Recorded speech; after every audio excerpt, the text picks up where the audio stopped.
जय हिंद दोस्तों, super concept classes पर आपका स्वागत है। आज का वीडियो 12th क्लास के स्टूडेंट के लिए है। दोस्तों आप लोग का इससे पहले सेट नंबर 1 कंप्लीट हो चुका है। आप लोग उस वीडियो को देख लीजिएगा। आज यहाँ पर हम लोग पढ़ेंगे सेट नंबर 2। तो आप लोग इस वीडियो में लास्ट तक कंप्लीट बने रहिएगा। तो देखिए यहाँ पर पहला नंबर क्वेश्चन क्या है, प्राथमिक क्रियाकलाप किसे कहते हैं। और ये वाला क्वेश्चन 2009 और 2019 में पूछा हुआ क्वेश्चन है। तो आप लोग दो पेन यूज करिएगा, एक ब्लैक और एक ब्लू, ठीक है। ब्लैक पेन में ऐसा ही हेडिंग दीजिएगा, तब जाके आप लोग का अच्छा नंबर आएगा। तो देखिए यहाँ पर प्राथमिक क्रियाकलाप किसे कहते हैं।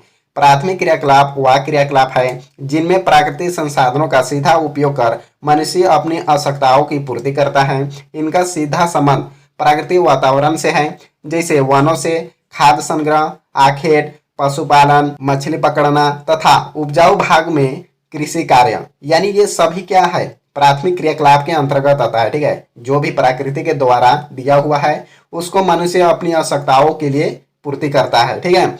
ये आखेट का मतलब क्या होता है, शिकार करना होता है, ठीक है। बात समझे, कोई दिक्कत नहीं। पशुपालन, मछली पकड़ना, ये सब प्राथमिक क्रियाकलाप के अंतर्गत आता है। चलिए आगे देखते हैं दूसरा नंबर क्वेश्चन क्या है। व्यापार संतुलन से आप क्या समझते हैं। और ये भी क्वेश्चन 2009 और 2020 में पूछा हुआ क्वेश्चन है और आप लोग का मॉडल पेपर में ये वाला क्वेश्चन है, ठीक है। तो यहाँ पर देखिए व्यापार संतुलन किसे कहते हैं।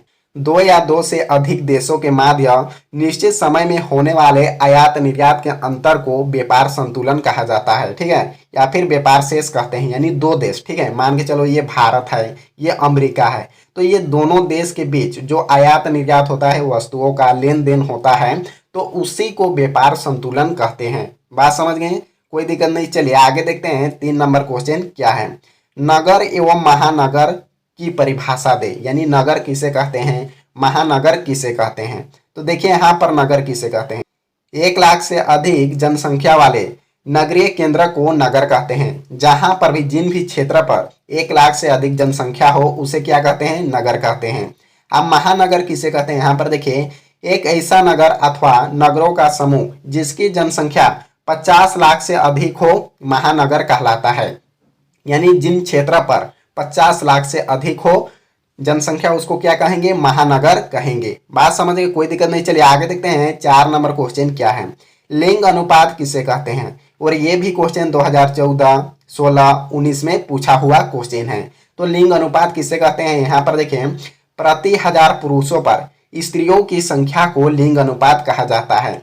और यहाँ पर देखिए ये सूत्र है, ठीक है। आप लोग इसको लिख दीजिए या फिर ये सूत्र को लिख दीजिएगा, आप लोगों को फुल नंबर मिल जाएगा, या फिर सभी को लिख दीजिए, कोई दिक्कत नहीं है, ठीक है। तो यहाँ पर देखिए स्त्रियों की जनसंख्या बटे पुरुषों की जनसंख्या गुना 1000, ये सूत्र है, ठीक है। आप लोग कुछ ही को लिख सकते हैं, कोई दिक्कत नहीं है। चलिए आगे देखते हैं 5 नंबर क्वेश्चन क्या है। ग्रामीण बस्ती से आप क्या समझते हैं। ग्रामीण मतलब गाँव घर, ठीक है। तो आप लोग इसी तरह का हेडिंग दीजिएगा ब्लैक पेन से। तो देखिए यहाँ पर आंसर क्या है, वैसी बस्ती जिसमें लोग अधिकतर प्राथमिक क्रियाओं में लगे रहते हैं ग्रामीण बस्ती कहलाती है। यहाँ के लोगों का मुख्य पेशा यानी काम कृषि, पशुपालन, मछली पालन आदि पर निर्भर रहते हैं, ठीक है। मतलब ग्रामीण के लोग, ठीक है, क्या करते हैं, खेती बाड़ी करते हैं, कृषि करते हैं, पशुपालन, मछली पालन, ये सभी क्या होता है, ग्रामीण बस्ती के अंतर्गत आता है। बात समझ गए। चलिए आगे देखते हैं 6ठा नंबर क्वेश्चन क्या है। साक्षरता दर से क्या तात्पर्य है। साक्षरता का मतलब क्या होता है, पढ़ा लिखा, जो साइन कर सकता है, जो सिग्नेचर कर सकता है, ठीक है। तो यहाँ पर देखिए आंसर क्या है। साक्षरता दर से यह अभिप्राय है कि जो व्यक्ति 15 वर्ष या यहाँ पर या होगा, ठीक है, उससे अधिक आयु वर्ग के लोग पढ़ तथा लिख सकता है, साक्षर दर कहलाता है, ठीक है। साक्षरता कहलाता है, यानी जो भी इंसान, जो भी व्यक्ति 15 वर्ष या उससे अधिक आयु वर्ग के लोग पढ़ तथा लिख सकता है, उसी को साक्षरता कहते हैं, साक्षरता दर कहते हैं। इतना सा आप लोग लिख दीजिएगा भाई, पूरा फुल नंबर मिलेगा, ठीक है। तो यहाँ पर देखिए 7 नंबर क्वेश्चन हमारे पास क्या है। पर्यटन क्या है। पर्यटन का मतलब आप लोग समझ रहे हैं, और ये भी क्वेश्चन 2010, 19, 23 में पूछा हुआ क्वेश्चन है। पर्यटन का मतलब होता है मनोरंजन के लिए लोग एक स्थान से दूसरे स्थान पर जाते हैं, ठीक है। तो यहाँ पर देखिए आंसर क्या है, मैं बहुत ही आसान भाषा में लिख दिया हूँ, ठीक है। आप लोगों को कोई दिक्कत नहीं होगा। लोग अपने मूल्य निवास स्थानों और कार्य स्थलों से थोड़े समय के लिए छोड़कर अन्य स्थानों पर जाकर मनोरंजन तथा अन्य क्रियाकलाप में लगे रहना ही पर्यटन कहलाता है। यानी लोग अपने मूल निवास स्थान जहाँ पर निवास करते हैं उसको छोड़कर थोड़े समय के लिए, ठीक है, दूसरे जगह पर जाकर मनोरंजन तथा अन्य क्रियाकलाप में लगे रहना ही पर्यटन कहलाता है। इतना सा आप लोग छाप दीजिएगा भाई, आप लोगों को पूरा फुल नंबर मिलेगा। यहाँ पर देखिए 8 नंबर क्वेश्चन क्या है, रेडजेल के अनुसार मानव भूगोल को परिभाषित करें। और ये भी क्वेश्चन 2010 और 19 में पूछा हुआ क्वेश्चन है। देखिए मानव भूगोल का परिभाषा हर विद्वान ने अलग अलग दिया है। फ्रेडरिक रेडजेल अलग दिया है, कुमारी एलन सिंपल अलग दी है, बीटा डिलाबलस अलग दिए हैं, ठीक है। तो यहाँ पर जो परिभाषा है ये है फ्रेडरिक रेडजेल का। तो यहाँ पर देखिए फ्रेडरिक रेडजेल के अनुसार क्या है, ठीक है। रेडजेल के अनुसार मानव भूगोल मानव समाजों तथा पृथ्वी तल के बीच संबंधों का संश्लेषित अध्ययन है। ये फ्रेडरिक रेडजेल के अनुसार परिभाषा दिया हुआ है। तो इसको आप लोग खोपड़ियों में घुसा लीजिएगा। यहाँ पर देखिए 3 नंबर वाला क्वेश्चन, ठीक है। यहाँ पर देखिए 9 नंबर क्वेश्चन क्या है, सड़क परिवहन के 3 लाभ को लिखिए। और ये वाला क्वेश्चन 2013, 19, 20 और 23 में पूछा हुआ क्वेश्चन है। तो सड़क परिवहन के लाभ को लिखना है, ठीक है। तो देखिए यहाँ पर क्या क्या लाभ है। सड़क परिवहन के 3 लाभ निम्नलिखित हैं। पहला लाभ देखिए, सड़कों के लिए रेलवे की अपेक्षा पूंजी निवेश की आवश्यकता कम होती है, अर्थात रेल परिवहन से ये सस्ते होते हैं। यानी सड़कों को बनाने के लिए कम पैसा खर्च होता है, जबकि रेल पटरी बिछाने के लिए अधिक पैसा लगता है, ठीक है। और सड़क परिवहन से सस्ता भी होता है, जबकि रेल परिवहन के माध्यम से जाने से अधिक पैसा लगता है। बात समझ गए। यहाँ पर देखिए दूसरा पॉइंट क्या है, इनका निर्माण बहुत ऊंचे स्थानों या दुर्गम क्षेत्र में भी किया जा सकता है। यानी सड़कों का निर्माण पहाड़ों तरफ भी इसका निर्माण किया जा सकता है, ऊंचे स्थानों तरफ भी इसका निर्माण किया जा सकता है, जबकि रेल परिवहन के लिए समतल एरिया चाहिए, मैदानी एरिया चाहिए, ठीक है। यहाँ पर देखिए तीसरा पॉइंट क्या है, सड़क परिवहन में देखभाल की लागत कम होती है या सुविधाजनक तथा साधारण व्यक्ति की पहुंच के अंदर होती है। यानी सड़क परिवहन को देखभाल करने में जो पैसा लगता है उसमें कम खर्च होता है, ठीक है, जबकि रेल जो पटरियां होती है उसमें देखभाल करने में अधिक पैसा लगता है। बात समझ गए। चलिए कोई दिक्कत नहीं, आगे देखते हैं 10 नंबर क्वेश्चन क्या है, ग्रामीण बस्ती एवं नगरीय बस्ती में अंतर स्पष्ट कीजिए। और ये भी क्वेश्चन 2010 और 2020 में पूछा हुआ क्वेश्चन है। जब भी अंतर पूछे, ठीक है, तो आप लोग इस तरह का कॉलम बना लीजिएगा। इधर लिखिएगा ग्रामीण बस्ती और इधर लिखिएगा नगरीय बस्ती, ठीक है। और इधर 1 नंबर इधर 1 नंबर देके इधर ऐसा लिखना पड़ेगा। जब भी अंतर पूछेगा आप लोग कॉलम बना लीजिएगा, ठीक है। यहाँ पर जगह नहीं हुआ इसलिए मैं कॉलम नहीं बनाया हूँ।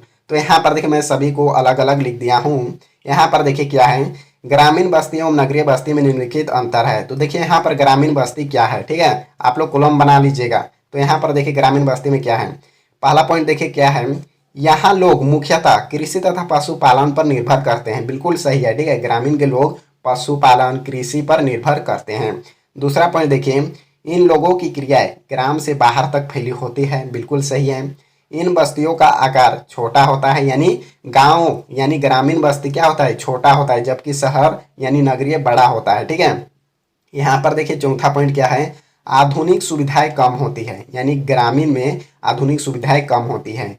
जनसंख्या घनत्व कम होता है, यानी गांव में जनसंख्या घनत्व कम होता है। छठा नंबर देखिए क्या है, ग्रामीण बस्तियों में मकान बिखरे हुए होते हैं। यानी ग्रामीण बस्ती में मकान इधर उधर बिखरे हुए रहते हैं। सातवां नंबर देखिए यहाँ पर, ये प्रदेश कृषि प्रधान होते हैं। बिल्कुल सही है, जो ग्राम के लोग होते हैं, गांव के लोग होते हैं, कृषि में लगे रहते हैं, खेती बाड़ी में लगे रहते हैं। यहाँ पर देखिए 8वां पॉइंट क्या है, वायु प्रदूषण की समस्या नहीं होती है। बिल्कुल सही है, यानी गांव घर में दुनिया भर का पेड़ पौधा रहता है तो कहाँ से प्रदूषण फैलेगा, ठीक है। तो वायु प्रदूषण की समस्या भी नहीं होती है, जबकि नगरीय में वायु प्रदूषण की समस्या होती है। देखिए यहाँ पर मैं 8 पॉइंट लिख दिया हूँ, लेकिन आप लोग को मिनिमम 5 से 6 पॉइंट आप लोग याद कर लीजिएगा, ठीक है। 5-6 पॉइंट याद कर लीजिएगा और छाप दीजिएगा, पूरा फुल नंबर मिलेगा। किसी किसी को भी आप लोग को जिसको आसान लग रहा है याद कर लीजिएगा। यहाँ पर देखिए नगरीय बस्ती क्या है, यहाँ के लोगों का व्यवसाय निर्माण उद्योग व्यापार तथा प्रशासन होता है। यानी जो शहर के लोग होते हैं, ठीक है, नगरीय मतलब शहर होता है, तो यहाँ के लोगों का जो व्यवसाय होता है यानी काम होता है वो क्या होता है, उद्योग व्यापार से संबंधित होता है। यहाँ पर देखिए दूसरा पॉइंट क्या है, यहाँ मानवीय क्रियाएं निर्मित क्षेत्र में सीमित होती है। बिल्कुल सही है, इन बस्तियों का आकार बड़ा होता है, यानी शहर में जो घर द्वार रहता है वो क्या होता है, बड़ा बड़ा रहता है, ठीक है, जबकि गांव में छोटा छोटा रहता है और कम रहता है। यहाँ पर देखिए चौथा पॉइंट क्या है, नगरों में परिवहन, चिकित्सा, शिक्षा आदि सेवाओं की अधिक सुविधा प्राप्त होती है, ठीक है, यानी नगर में यानी शहर में परिवहन यानी गाड़ी, चिकित्सा, ये शिक्षा सबका क्या होता है, अधिक सुविधा होता है, जबकि ग्रामीण क्षेत्र में नहीं होता है। आगे देखिए पांचवा पॉइंट क्या है, जनसंख्या घनत्व अधिक होता है, ठीक है, यानी शहरों में जनसंख्या अधिक होता है जबकि ग्रामीण क्षेत्र में नहीं होता है। छठा पॉइंट देखिए, नगरीय बस्तियों में संक्षिप्त निवास स्थल होता है, ठीक है, मतलब एक निश्चित स्थल होता है। देखते हैं ना, शहर में छोटा सा जगह रहेगा लेकिन वहां पर यानी सटा सटा के घर बना देगा, पूरा पेड़ जैसा ऊंचा ऊंचा, ठीक है, तो ये संक्षिप्त का मतलब यही हुआ। बात समझ गए। चलिए आगे देखते हैं सातवां पॉइंट क्या है, ये प्रदेश उद्योग प्रधान होते हैं। जो नगरीय क्षेत्र होता है वो क्या होता है, फैक्ट्री, उद्योग, बहुत सारा चीज रहता है, ठीक है, नगरों में। यहाँ पर देखिए आठवां पॉइंट क्या है, नगरीय क्षेत्र में वायु प्रदूषण एक गंभीर समस्या है। मतलब नगरीय क्षेत्र में, शहरों में वायु प्रदूषण अधिक होती है क्योंकि वहां पर फैक्ट्री, कारखाना बहुत सारा रहता है, ठीक है। तो यहाँ पर देखिए, यहाँ पर 11 नंबर क्वेश्चन देखिए, बात समझ गए। वहां पर यहाँ पर देखिए 11 नंबर क्वेश्चन क्या है, धात्विक एवं अधात्विक खनिज में अंतर स्पष्ट करें। और ये भी क्वेश्चन 2010, 13, 20 में पूछा हुआ क्वेश्चन है। जब भी अंतर स्पष्ट करे कहेगा तो आप लोग इस तरह का कॉलम बनाइएगा, इधर लिखेगा धात्विक खनिज और इधर लिखेगा अधात्विक खनिज। बात समझ गए।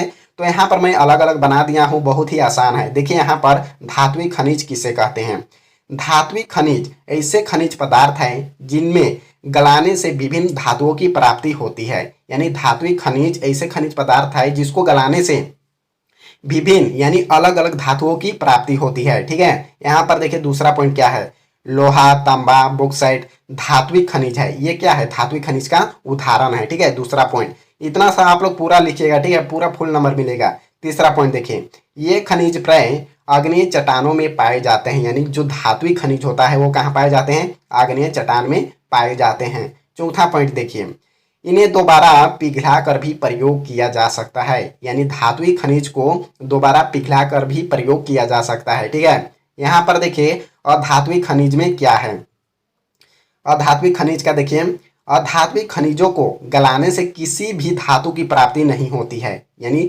अधात्विक खनिज को गलाने से कोई भी धातु की प्राप्ति नहीं होती है। दूसरा पॉइंट देखिए, उदाहरण है ये कोयला, नमक, संगमरमर, पोटास और धात्विक खनिज का उदाहरण है। यानी जैसे कोयला हुआ, ठीक है, अगर इसको आप लोग एक बार यूज करते हैं तो वो क्या हो जाता है, वो राख बन जाता है। नमक अगर आप लोग सब्जी में लगाते हैं तो क्या उस नमक को आप निकाल के और यूज कर सकते हैं, नहीं। तो ये क्या हुआ, ये अधात्विक खनिज है। बात समझ गए। यहाँ पर देखिए तीसरा पॉइंट क्या है, ये खनिज प्राय तलचटी चट्टानों में पाए जाते हैं। यानी अधात्विक खनिज कहाँ पाए जाते हैं, तलचटी चट्टानों में, ठीक है। यहाँ पर देखिए चौथा पॉइंट क्या है, इन्हें पिघलाकर प्रयोग नहीं किया जा सकता है।